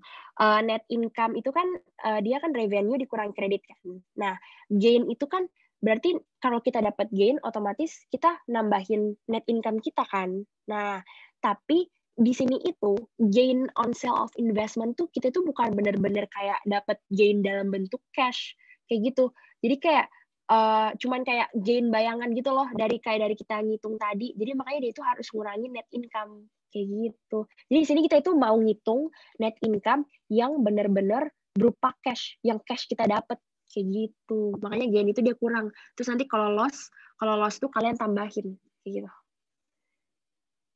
Oke, Kak, udah itu. Oke, sip. Jadi pokoknya kita tuh ingat aja kalau kita tuh mau cari net income yang benar-benar net cash gitu. yang beneran dapat cash. Nah, kalau gain di sini itu kayak gain yang berupa bayang-bayang aja yang jadi kayak kita ngitung sendiri. Itu bukan beneran cash. Itu jadi makanya harus dikurang. Jadi cash flow itu sebenarnya kayak gini aja sih, kayak bentukannya serius. Kayak yang penting kalian tahu kalau decrease AR itu ditambah, kalau increase inventory kan berarti kita beli inventory, berarti uang cash kita berkurang kan, makanya di sini berkurang gitu. Kalau depreciation expense juga harus ditambah karena depreciation expense yang tadi gue jelasin dia tuh kayak dia tuh ngurangi net income kan kalau expense, tapi kan depreciation di sini tuh bukan berupa cash beneran kita keluarin, jadi harus ditambah, harus nambahin si net income kayak gitu. Jadi net income-nya segini, yang benar-benar net cash. Ada yang mau ditanya lagi nggak kira-kira? Mungkin dari additional information atau calculate dividend paid. Kak, itu yang nomor 1, yang additional information, kalau misalnya dia fully depreciated, berarti misalnya kayak bisa nggak sih gak dikasih tahu berapanya gitu? Jadi kita kayak biasa bisa sih nggak dikasih tahu. Kalau sejauh ini, kalau sejauh ini gue pernah ngerjainnya kayak dia pasti dikasih tahu gitu berapa jumlah jumlah depreciation expense-nya. Tapi bisa juga kayak kalian harus ngitung sendiri kayak gitu. Kalau ngitung sendiri gimana, Kak? Tergantung soalnya. Aduh, gue kayaknya nggak punya soalnya deh. Aduh, tapi nanti deh. Sorry, nama lu siapa? Maaf. Tadi yang nanya gue. Siapa? Fanny. Oh, Fanny. Oh, nanti gue coba cariin soalnya. Nanti gue coba PC ke lu ya. Gue cariin. Nanti cara ngitungnya gimana? Oke ya. Soalnya yang sejauh ini gue belum ngumpulin yang soal yang kayak gitu. Sorry banget. Tapi nanti gue cariin ya. Gue kirimin ke lu. Gue PC. Oke deh. Gitu. Sejauh ini dia bakal kayak gini aja sih. Ada lagi nggak kira-kira? Kak, dia kalau ada treasury shares itu ikut dihitung di financial. Oh, treasury shares. Iya. Sejauh ini seingat gue ya, gue nggak pernah nemu yang treasury shares sih. Treasury shares itu dia paling kayak adanya nanti di corporations kalau kita bahas corporations. Tapi mungkin bisa jadi ya kalau tergantung soal dibuat asdosnya atau dibuat dosennya. Tapi itu paling kalau kayak gitu berarti dia bakal ngurangin common stock sih kalau treasury share kan. Tapi sejauh ini seingat gue nggak pernah sih ada treasury share. Treasury share gitu pasti dia bakal dealnya nanti di corporation kayak gini. Soalnya dia bakal lebih ribet lagi karena dia kan bakal ngurangin common stock, bakal beda lagi harganya gitu-gitu.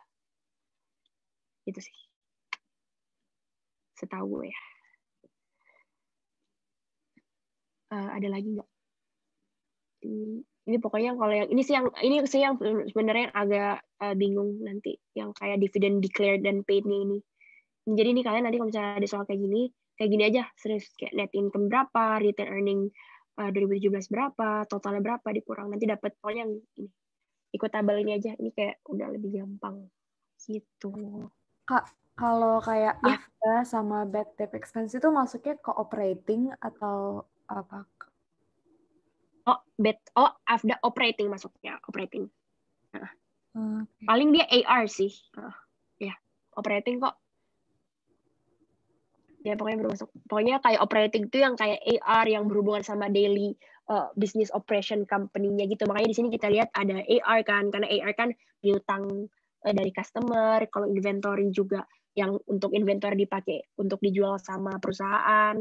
Kalau accounts payable juga kan utang dari customer. Jadi kayak berhubungan sama daily operation si perusahaan sih. Kalau investing tuh pokoknya dia berhubungan sama untuk yang kayak PPE, pokoknya kayak activity si perusahaan yang bisa dipakai untuk jangka panjang, makanya investing, makanya kayak equipment, investment, kayak gitu. Tuh. Kalau paten itu masuknya di mana Kak? Berarti investing, financing. Paten tuh berarti dia masuknya di aset ya. Paten tuh kayaknya dia masuknya bisa di investing sih kayaknya setahu gue. Tapi kayaknya dia nggak. Tapi setahu gue ya dia nggak bakal sejauh itu kok kayak sampai intangible asset sih ingat gue deh. Nah. Jadi dia nggak itu. Tapi mungkin bisa jadi setahu gue dia kayaknya paten tuh investing bisa sih Karena dia untuk jangka panjang kan. Tapi iya, setahu gue. Tapi gue kurang yakin sih kalau paten. Gue nggak pernah nemu soalnya kayak soal paten gitu di statement of financial position. Oke, Kak. Gitu. Oke sih. Nanti coba gue itu lagi ya, gue cari lagi. Ntar gue kabarin kalau misalnya dia lebih tepatnya dia masuk operating atau investing. Takutnya gue salah. Oke. Oke deh, sip. Ada lagi nggak? Nggak ada ya. Oke, kalau sejauh ini belum ada. Nanti kalau misalnya ada juga, nanti itu aja PC gue aja ya. Kayak itu, tanya aja. Apapun. Nggak apa-apa, santai banget. Oke, jadi kita lanjut ke problem terakhir nih. Ini pasti, problem terakhir itu pasti dia corporation, kayak stock dan teman-temannya lah pokoknya. Nah, oke, kita langsung aja ya. Nah, jadi part A itu dia bilang nih, PT Fatima dia operates in the textile industry as a limited liability company. Company ownership is divided into shares. There are two types of shares issued by the company, namely ordinary shares and preferred shares. The starting balance at 31 Desember 2016 is as follows. Jadi ini dikasih tahu ya, per 31 Desember ini penting. Nah, terus listed below the transaction. Nah, dia minta journalize all of the transactions above ya. Nah, jadi di journalize aja. Udah nih langsung pertama 2 Januari issued 5,000 common shares worth of 1,200 rupiah. Ini gampang lah ya, tinggal berarti oh ya harus tahu dulu nih, sorry. Dari tabel nih kita tahu nih, share capital per value 500, dia outstanding 70.000. Nah, ini treasury stock-nya belum ada ya berarti ya. Oke, jadi 2 Januari, nah dia tadi dia bilang 5.000, harga pasarnya 1.200. Jadi berarti kita dapat cash 1.200 dikali 5.000 kan. Nah, berarti share capital, kan ingat kan kalau share capital kita journal tuh pasti dia pakai par value. Nah, berarti 5.000 dikali 500. Sisanya itu berarti share premium kan, atau untung capital gain kita gitu, share premium ordinary. Berarti 6 juta kurang 2.500.000. Nah, kayak gitu. Udah kayak biasa aja sih.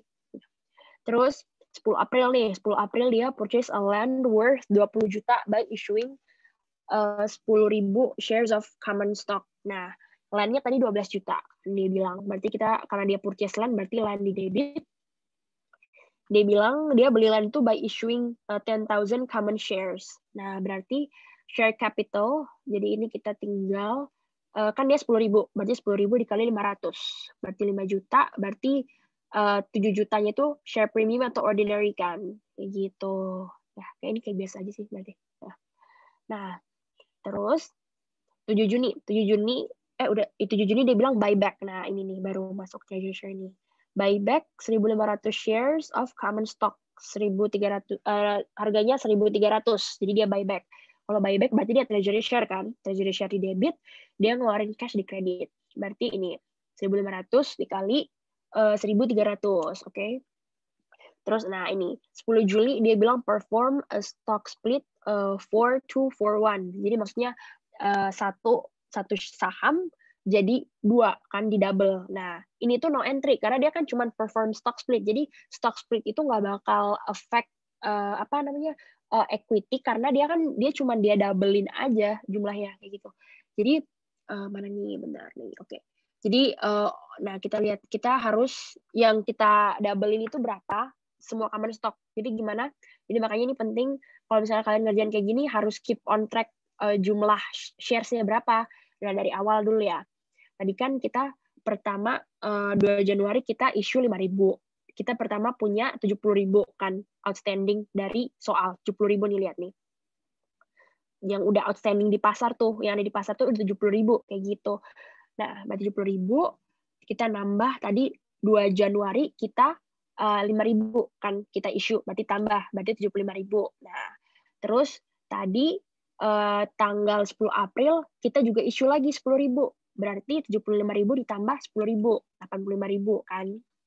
Terus tadi 7 Juni kita buyback 1.500 of common stock. Berarti kalau kita buyback otomatis jumlah saham yang outstanding itu berkurang kan. Nah, berarti kalau dia berkurang, jadi 85.000 dikurang 1.500. Nah, berarti karena dia bilang 10 Juli dia stock split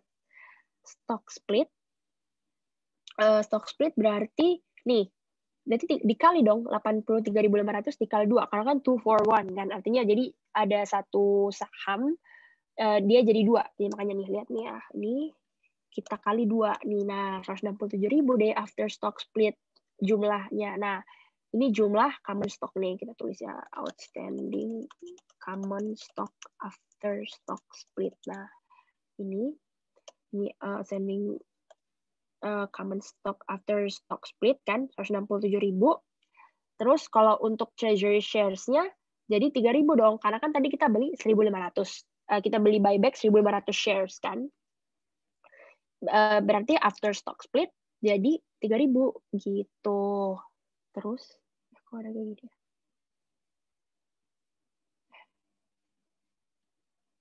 Oke. Suara gue masih kedengeran kan ya? Gue takut deh. Kalau itu. Masih kok, Kak. Masih kan ya? Masih, oke, sip. Oke. Terus, nah udah kan. Terus 1 Agustus nih, udah tadi perform stock split kita udah tahu kan. Sekarang jumlah outstanding common stock kita 167.000 shares dan treasury shares-nya 3.000 karena tadi kita stock split ya. Oke, udah tahu. Terus 1 Agustus tadi dia bilang sell all treasury shares for 700. Nah, 700. Nah, berarti kita lihat dulu. Tadi kan kita punya nih outstanding treasury stock 3.000 tadi kan. Nah, kita lihat dulu. Tadi dia bilang dia jual 700 rupiah. Ini sorry banget dolar, gue males pakai rupiah. Jadi pokoknya rupiah ya maksudnya. Jadi ini kan dia beli tanggal berapa tadi? 7 Juni 1.500 kan dengan harga 1.300 kan. Oke, udah paham kan? Terus setelah stock split kan sahamnya kan tadi 2 for 1, artinya satu saham itu dikali 2 kan. Jadinya dikali 2 nih kan. Nah, tapi harganya itu dibagi 2 karena kan tadi stock split 2 for 1 itu artinya sahamnya jadi 2 tapi harganya jadinya dibagi 2 kan, makanya harganya berkurang nih. Nah, jadi harga untuk si treasury stock tuh 650 bukan 1.300 lagi karena tadi udah stock split. Nah, makanya pas 1 Agustus kita jual treasury shares kan tadi kita punya 3.000 tuh, jadi makanya 3.000 nih. Gue ulang ya. Jadi 3.000 shares karena tadi treasury stock udah di stock split, kita kali sama tadi 1.300. Nih 1.300. Bukan 1.300 ya ampun, maaf banget. 700 kan soalnya 700. Nah, jadi kita dapat cash 2.100.000. Terus di kreditnya berapa kan treasury shares-nya kita jual. Jadi otomatis berkurang kan treasury shares-nya. Nah, jadi berkurang berapa? 3.000 kita kali sama 650 karena kan itu par value si treasury stock kan yang after stock split. Nah, makanya segini nih. Ampun. Nah, terus berarti kan ini misalnya ini gua hapus ya. Nah, berarti kan ini dia nggak balance kan berarti. Karena kan kita tadi cash-nya 2.100.000. Tapi si harga book value si treasury share 1,950. Berarti kita ada gain kan. Makanya gain itu masuk di share premium treasury. Kayak biasa kita kalau jual itu, kalau kita jual common stock dan harga par value-nya, market value-nya lebih tinggi daripada par value. Makanya dia ada premium kayak gitu. Mana sih? Nah, gini, makanya dia ada share premium treasury kayak gitu. Karena kita jualnya 700 lebih tinggi daripada 650 ini kayak gitu. Terus 20 September nih. 20 September dia bilang lagi dia buyback lagi 1.000 shares of common stock. Nah, dia buyback tadi 1.000 shares. Berarti dia beli lagi kan 1.000 berarti dikali 950 kan. Udah kayak biasa cash di kredit karena cash kita berkurang kan karena beli si common stock buyback tadi. Terus 2 November dia bilang lagi, dia sold 800 shares of treasury shares untuk 700 rupiah harganya per itu 800. Nah, ini yang agak bingung nih kayak gini caranya. Jadi kita dapat cash dulu kan. kita debit dulu karena kita dapat cash karena kita sold tadi treasury shares-nya 800 kali 700. Nah, terus treasury shares-nya pasti berkurang kan karena tadi 800 sorry 800 kita kali sama ini gua udah tulis nih. Oh ya. 800 kita kali sama 950 karena tadi kita beli tadi kita kan 20 September tadi beli buyback 1000 shares common stock kan 950. Terus dia bilang di 2 November dia sold lagi 800. Nah, berarti makanya nih 800 dikali 950 kan. Nah, terus ini ya. Nah, ini sorry. Nah, terus habis itu kita kan tadi kita jual 700. Tapi kita belinya sebelumnya 950. Nah, ini kayak gini ya, gue tulisin. Kita pas kita buyback tuh bagus sih. Buyback itu 950 kan. Terus pas kita sell lagi 700. Ini gue kasih ini ya supaya kelihatan bagus. Nah, ini. Kita buyback tadi 20 September 950. Tapi kita sell 700, otomatis ada loss dong. Loss kan. Nah, ada loss. Kita rugi dong kan. Nah, ruginya itu berapa? Jadi ruginya tuh gini. Nah, ruginya itu kita ambil dulu gini. Caranya kayak gini. Kita kan ada tadi rugi segini nih. Ini kurang segini. Rugi 250. Rugi $250. Kita tinggal kali 250 dikali berapa tadi kita jual 800. Nah, kita tuh ada segini. Kita loss nih 200.000 shares nih ceritanya. Nah, ini ya, gua tandain ya. Nah, ini supaya kelihatan. Nah, ini. Jadi kita ada loss nih 200.000. Kita loss 200.000. $200.000. Nah, nih $200.000 kita ada loss kan. Karena tadi kita belinya 950 satu share. Terus kita jual satu share sekarang cuma 700. Berarti kita ada loss 250 karena kita jualnya 800 jadi 250 kali 800. Nah, terus berarti 200.000. Caranya tuh gimana? Kalau kita jurnalnya kan kita pasti bingung nih. Ini jurnalnya berarti apa dong di debitnya? Karena kan cash-nya cuma 260, terus di kreditnya 760. Berarti 200.000-nya berapa nih? Apa jurnalnya? Nah, jurnalnya itu jadi tadi kan kita 1 Agustus kalau kita lihat nih, 1 Agustus nih gua tandain ya. Nih, 1 Agustus itu kan kita tadi jual treasury shares dan kita ada untung kan, ada share premium untung 150.000. Jadi 150.000-nya itu kita kurangin, kita ambil dari situ loss-nya. Nah, makanya nih share premiumnya di 2 November di debit. Jadi dia berkurang, udah nggak ada lagi kita gain udah nggak ada lagi kita share premium treasury gitu. Jadi makanya 150.000 di debit. Nah, kan baru 150.000, sedangkan tadi kita loss 200.000 nih. Berarti 50.000 lagi apa? Nah, 50.000 lagi kita ambil, kita ngurangin retain earnings kita. Makanya retain earnings di debit. Jadi ngurangin retain earnings kita atau retain earnings kita itu kan seperti kayak savings kita kan kalau misalnya kayak ada apa-apa. Nah, makanya dia ngurangin retain earnings 50.000 kayak gitu. Makanya ini jadi kayak gini. Jadi di debit cash 560.000, share premium kita berkurang kan karena tadi loss, terus retain earnings juga berkurang di debit, maka aslinya kan retain earnings kan normal balance-nya di kredit kan 50.000, treasury shares-nya di kredit 750.000 gitu. Makanya jadi ini ya, ini yang penting sih. Ya, makanya ini kita ambil untuk ngurangin tadi yang loss 200.000 itu gitu. Nah, ini loss tadi kita 200.000 ini kasih warna dah. Nah, gitu. Nah, terus 31 Desember announce 2% share dividends for ordinary shareholders. The shareholders will receive dividends were recorded on January 7 and dividends are distributed on January 9. Nah, yang ini nih, kalau yang ini tuh yang untuk dividends declarations tuh yang harus diingat tuh adalah soal kalau kayak announce atau declaration itu tuh baru di record atau di jurnal. Jadi ada jurnalnya. Kalau dua tuh kalau record date of record tuh nggak ada jurnal dan distributed ada jurnalnya pas kita bagiin dividennya. Nah, jadi 31 Desember dia bilang dia announce kan atau declaration berarti ada. Berarti share dividends, karena dia bilang di sini share dividends kan, share dividends di debit dan ordinary share dividend distributable di kredit. Nah, untuk jumlahnya berapa?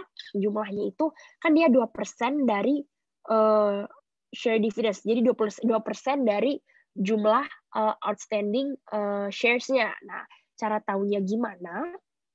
Cara tahunya kayak gini. Jadi kita hitung jumlah outstanding stoknya berapa. Nah, kalau tadi nih, kita udah ngitung kan tadi after stock split itu 167.000. Nah, terus tadi tanggal berapa nih? 1 Agustus. Nah, 1 Agustus itu kita jual treasury share kita kan tadi 3.000. Nah, tinggal ditambah 170.000. Terus tanggal berapa nih? 20 September tadi nih. 20 September nih kita buyback. Buyback, kalau kita buyback artinya itu ngurangin outstanding stocks kita di pasar kan. Makanya kurang 169.000 nih. Nah, terus tadi 2 November dia bilang dia sold 800 shares of treasury shares, otomatis bertambah kan outstanding stock kita. Jadi 169.000 ditambah 800 kayak gitu. Makanya 169.800. Nah, berarti 2% dari itu, dari ini berarti share dividends karena dia bilang 2%. Jadi 2% dikali 169.800 dikali 250. Nah, terus nanti jangan bingung ya kenapa 250, padahal di soal 500 rupiah. Nih, jangan bingung karena tadi kita after stock split. Kan kalau after stock split otomatis karena dia 2 for 1, jadi jumlah harganya itu dibagi 2 gitu. Jadi share-nya dikali 2, jumlah sahamnya dikali 2 kali di double dan harganya dibagi 2, makanya 250 gitu. Jadi ini lihat ya, ini notes-nya gue udah taruh. Jadi par value after stock split. Jadi 500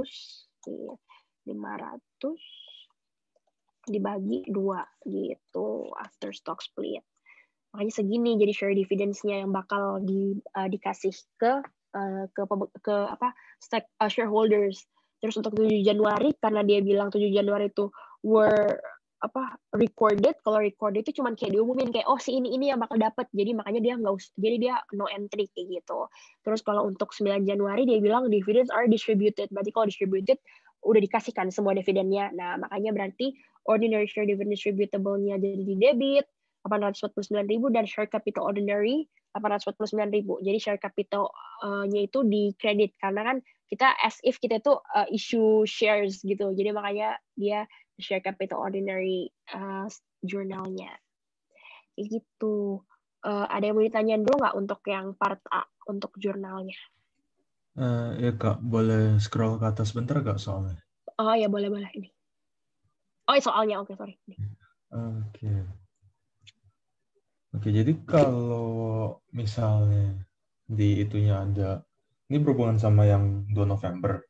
Kalau misalnya di atas itu ada share premium yang treasury, itu misalnya kayak lebih dari 50.000 gitu, di tanggal 2 November perlu retain earning-nya nggak?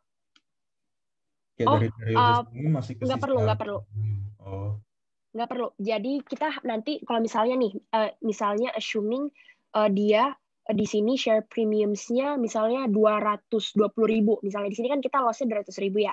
Jadi misalnya di sini dia share premium-nya 200.000. Itu bakal ambil semuanya. Jadi kita ngabisin dulu semua share premium gain itu, baru nanti sisanya kalau misalnya masih ada baru retain earnings kayak gitu.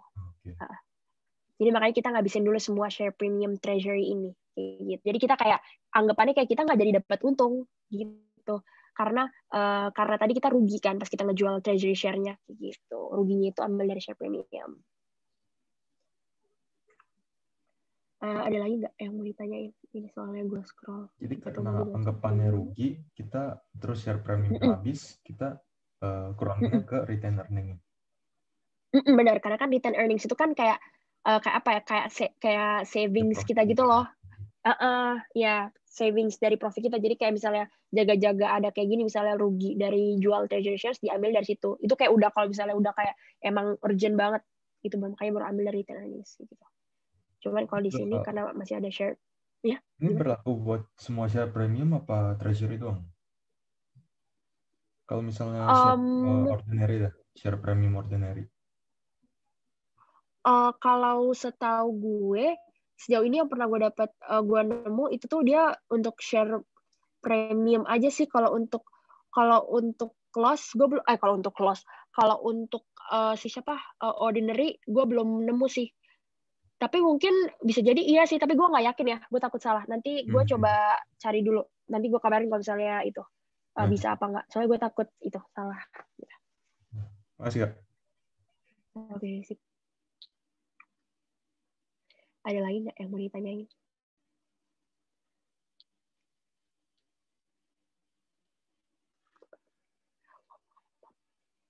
Oke, kalau misalnya nggak ada, mungkin belum ada ya, belum kepikiran, nggak apa-apa. Jadi kita langsung ke bagian B aja. Nah, kalau untuk bagian B itu ini, jadi dia minta determine the value of retained earnings as of December 31st, 2017 if it is known that the company's net profit itu is 12 million rupiah ya. Jadi udah, kalau ini tuh tinggal retained earnings statement biasa. Jadi retained earnings kan ingat, jadi beginning balance retained earnings 1 Desember 2017 itu kan sama aja kayak retained earnings 31 Desember 2016 kan. Jadi makanya ini tinggal ini dimasukin retained earnings beginning balance 45.750.000.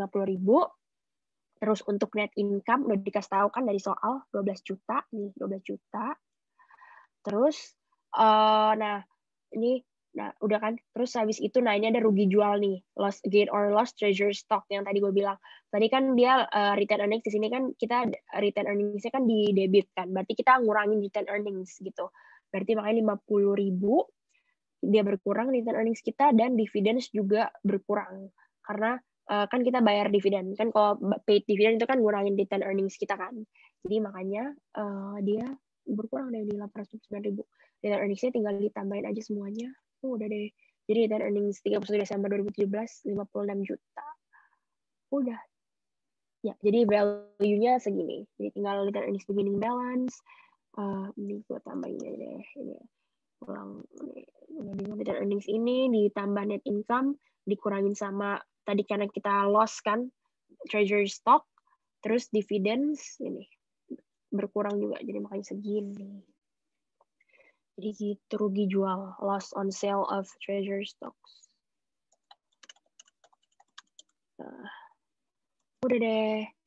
Jadi untuk problem 6 udah, gini aja yang untuk part B. Kira-kira untuk problem 6 ada lagi nggak yang mau ditanyain, mungkin untuk part A, part B, atau yang problem-problem sebelumnya. Jadi ini udah problem terakhir sih. Kira-kira ada yang mau ditanyain nggak? Mungkin untuk yang sebelumnya, receivables mungkin. Ini nanti itunya gue kasih kok ke Ace ya, itunya untuk materinya. Jadi kalian bisa coba ngerjain lagi. Jadi oke, kalau nggak ada, untuk yang Ace ada lagi nggak? Kalau udah, kalau misalnya emang nggak ada ditanyain, nggak ada ya? Oke, kalau emang nggak ada ditanyain, gue coba stop share ya.